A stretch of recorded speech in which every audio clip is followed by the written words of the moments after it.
I'm Joanne. Standing in my apartment, looking at my family gathered in the hallway, I can't help but reflect on how we got here. It all started with a simple text message that turned my family's perception of me upside down. It was a Tuesday morning, and I was sitting in my office at the commercial real estate firm where I worked as an acquisitions director. I was taking a sip of coffee when my phone lit up with a family group chat. My mother, Linda, had sent a message. "Joanne, we need to discuss your living situation. Your sister Lily and her fiancé, Ethan, need the apartment. You have until Sunday to find somewhere else. This works better for the family." Below that, Lily had already posted a Pinterest board titled Downtown Loft Dream with images of exposed brick, modern lighting, and open concept layouts. This was my apartment, the one I'd lived in for 3 years. Lily was so excited. "Mom, can we start painting this weekend? I want to get the bedroom done before Joanne's stuff is even gone." My brother, Ryan, chimed in. "About time. Joanne's been hogging that place forever. She doesn't even need that much space." I set down my coffee and pulled up my laptop. I navigated to the property management portal for Anderson Holdings LLC, the company I'd established 6 years ago when I started investing in real estate. My family knew nothing about this company because they'd never asked what I did with my money. On the screen, the building at 923 Elm Street appeared. It had 12 units, a mix of commercial and residential. I'd purchased it for $2,800,000, and its current value was $4,100,000. The owner was Joanne Anderson via Anderson Holdings LLC, including the 2-bedroom unit on the 4th floor where I currently lived. My family thought it was some vague family investment they had partial control over. I pulled up the access control system and saw that there were 4 active key cards registered to my apartment. Mine, Mom's emergency spare, Lily's just in a case copy, and one Dad, Robert, had made himself last year without asking. My phone buzzed again.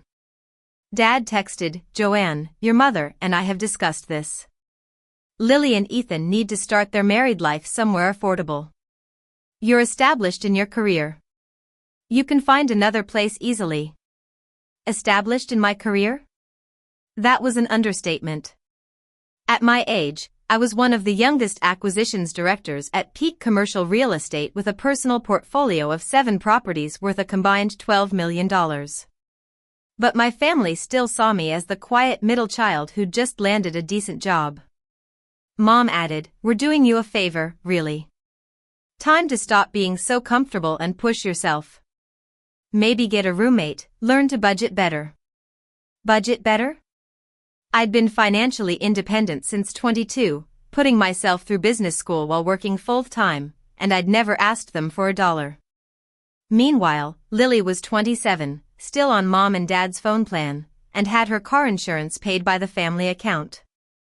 I clicked through to the tenant management system and pulled up the lease agreement for Unit 4B, my apartment. Tenant, Joanne Anderson. Landlord, Anderson Holdings LLC. Lease term, month to month with owner occupancy rights. I also looked at the building's ownership history.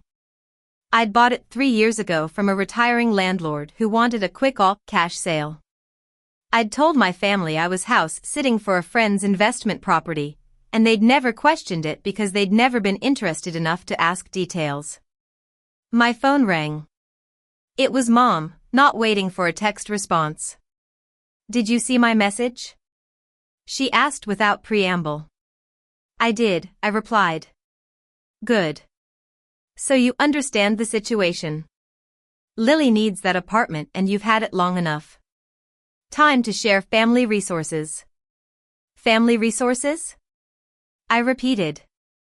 "Don't take that tone. You know what I mean. The apartment was available, you moved in, but now Lily has priority. She's getting married, starting a life. You're just there," Mom said. Just there? I was living my life, managing my properties, building wealth that my family couldn't even imagine. "Who owns the building, Mom?" I asked. "What?" Some investment group your father knows. Why does that matter? She replied. Because I'd like to understand the authority behind this eviction notice, I said. It's not an eviction, Joanne. It's family managing family assets. Don't be dramatic, Mom snapped. Does Dad have an ownership stake in the building? I asked. I don't know the details.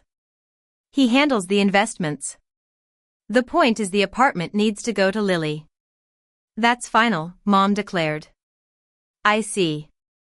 And you've confirmed with the actual building owner that this is acceptable? I probed. Joanne, stop being difficult. This is already decided, Mom said before hanging up. After hanging up, I sent a message to my property manager, Carlos. My family is attempting to evict me from Unit 4B under the mistaken impression they have authority to do so. They have unauthorized key cards. Please deactivate all cards except mine effective immediately and update building security. Carlos responded within minutes. Done. Building security has been notified. Should I send formal lease violation notices to the unauthorized cardholders? Not yet. Let's see how this plays out, I replied. The family group chat was heating up. Lily texted, Joanne, don't make this harder than it needs to be. Mom said you're being stubborn about moving out. Ryan added, typical Joanne. Always has to make everything complicated. Dad texted, Joanne, I'm calling the building management tomorrow to ensure a smooth transition. Please have your belongings packed by Saturday. I took a screenshot of the property deed showing Anderson Holdings, LLC as the owner with my name listed as the sole member and manager. Then I took another screenshot of my tenant portal showing my lease agreement. I saved both but didn't send them. Not yet. Thursday morning, my phone erupted with calls from Dad. I was in a meeting with a client discussing a potential $8 million mixed-use development acquisition, so I let it go to voicemail. The voicemail was 2 minutes of confusion and anger. Joanne, I just got off the phone with building management. They're saying I don't have authorization to discuss the property. They won't even confirm tenant information. What kind of operation are they running? Call me back immediately. I texted him, in meetings all day. We'll call tonight. By Thursday afternoon, Lily had apparently tried to access the building with her key card. My key doesn't work, she texted. Mom said, something's wrong with the building security.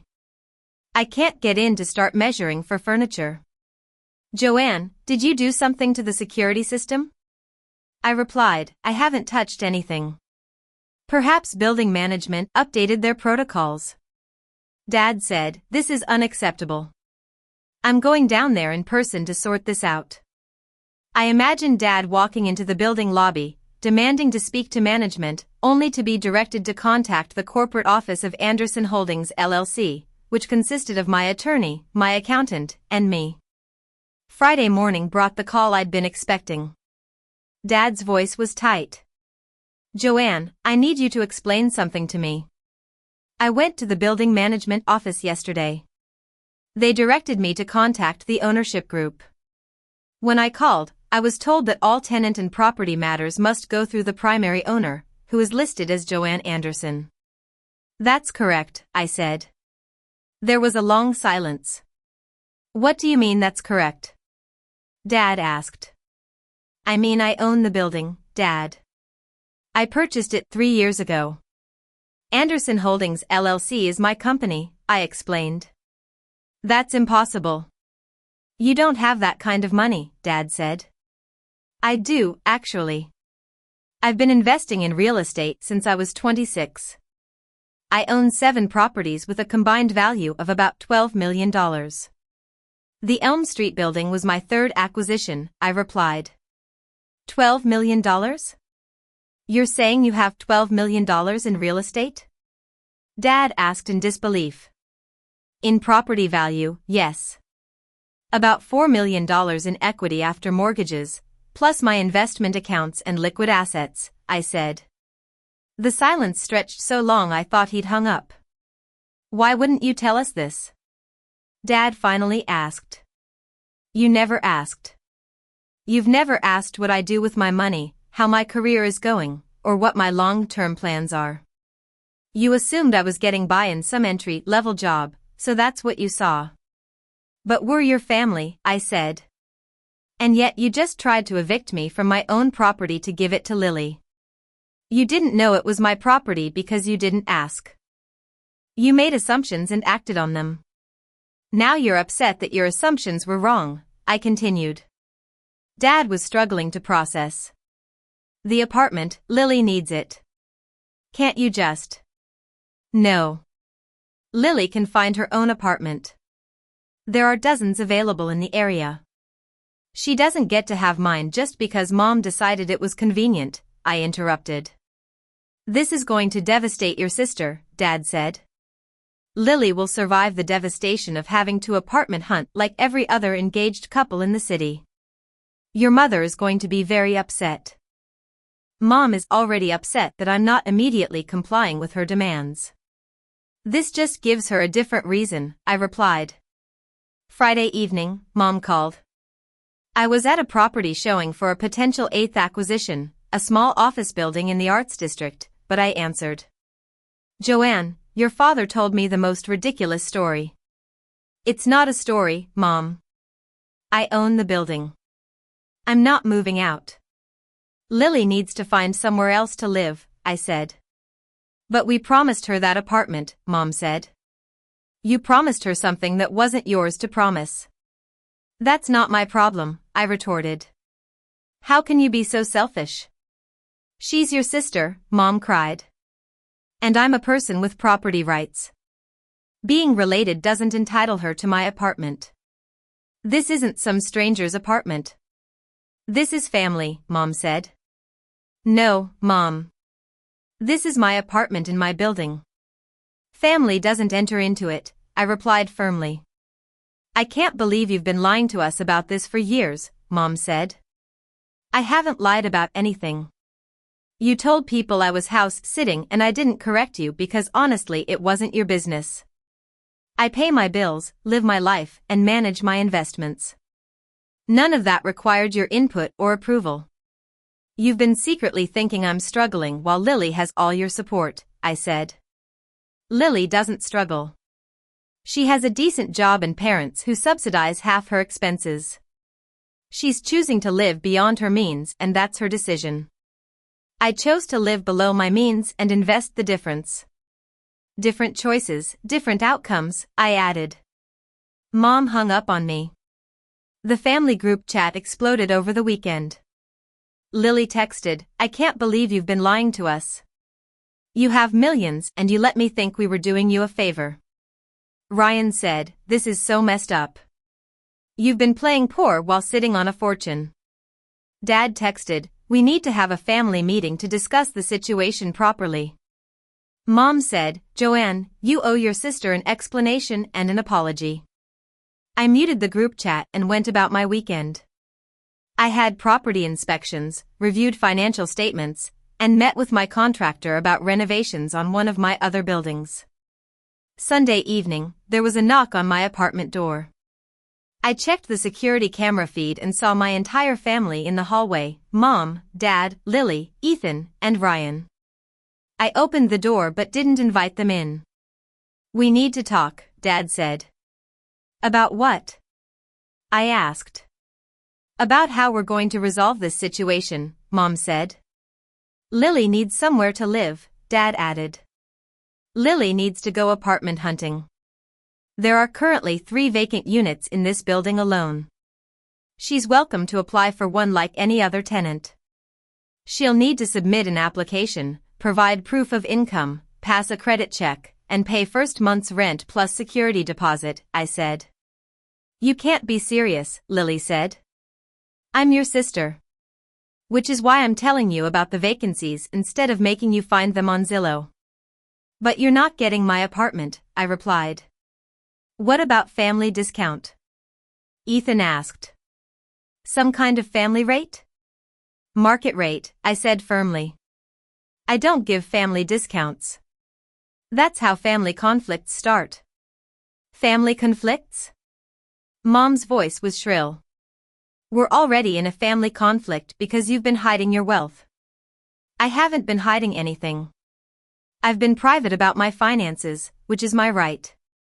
You all made assumptions and I didn't correct them. That's not the same as lying, I said. You let us think you were struggling, Lily said. I never said I was struggling. You assumed that because I don't broadcast my financial situation like it's a competition, I retorted. Ryan spoke up. So what? You're just going to keep all this money to yourself? It's my money, Ryan.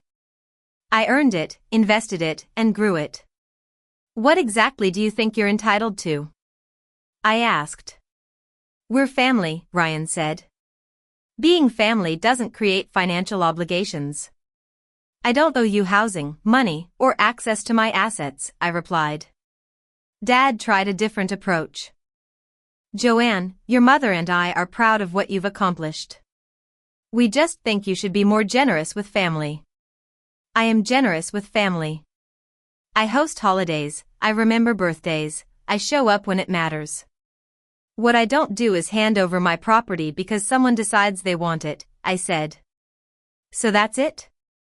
Lily's eyes were full of tears. You're going to keep your precious apartment while Ethan and I struggle to find something we can afford? Lily, you don't struggle to afford things. Mom and Dad pay your car insurance, your phone bill, and help with your down payment on your car. You have plenty of money, you just spend it on other things. That's your choice, but it doesn't obligate me to solve the consequences, I said. This is so typical, Ryan muttered. Joanne always thinks she's better than everyone. I don't think I'm better than anyone. I just refuse to be treated like a resource for you to exploit, I replied. They left shortly after, and I knew the fallout would continue for weeks. The family group chat would remain muted. The invitations to family dinners would carry an edge of guilt and manipulation. Mom would tell relatives I was going through something and needed prayers.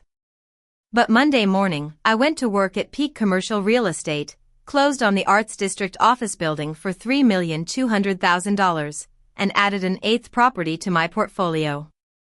Tuesday, my property manager, Carlos, texted 2 applications for vacant units. One is from a Lily Anderson. Should I process normally? Process normally, I replied. No special treatment either way. Lily's application was denied. Her debt-to-income ratio was too high and she had 2 late payments on her credit report from last year. She texted me directly, "You rejected my application?" The property management company rejected your application based on standard tenant criteria. I don't personally review applications. That's what I pay professionals to do, I replied. You could override it, she said. I could. But I won't. Those criteria exist for a reason, I said. I hate you, she texted. You're allowed to feel that way, I replied. 3 weeks later, Lily and Ethan found an apartment across town. It was smaller than mine and slightly more expensive, but it was theirs. Mom stopped speaking to me except for terse holiday coordination texts. Dad occasionally sent articles about family wealth management with pointed subject lines. But I kept my apartment with its floor-to-ceiling windows, my building with its steady rental income, and my boundaries intact. They'd said, pack your things, not knowing I owned the building. Now they knew. And everything had changed except my lease, which remained exactly as it had always been. Mine.